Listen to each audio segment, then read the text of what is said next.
So this video is going to be about the Greek underworld, where it is, how you get there, who lives there, all that kind of stuff.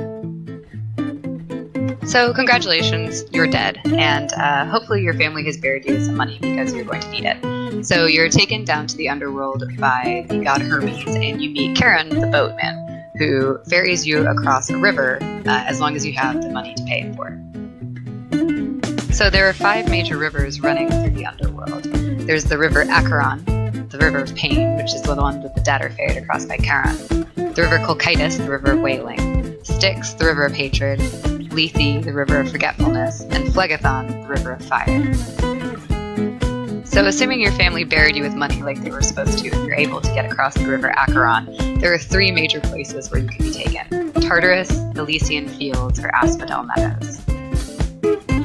So if you didn't live a very good life as a mortal, you may end up in Tartarus, which was the Greek equivalent of hell. This is where people would be punished for all of eternity. People like Tantalus, who was stuck in a river up to his neck and constantly had food right above his head that he couldn't reach, or Sisyphus, who spent his entire eternity rolling a boulder up a hill only to have it come back down later.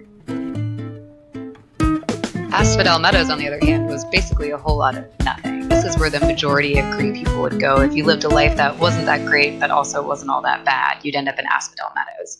You would also be forced to drink from the river Lethe, and you would forget your previous life altogether.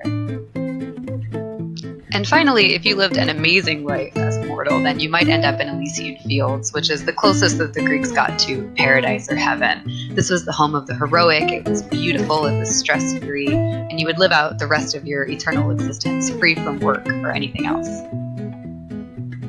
The underworld wasn't just for the dead. Some people lived there full time, like the god Thanatos, god of death, Nyx, the goddess of night, Hecate, the goddess of witchcraft, the Erinyes, or the Furies, Cerberus, the 3-headed dog guardian of the underworld, and of course Hades, the one who ruled over all of it.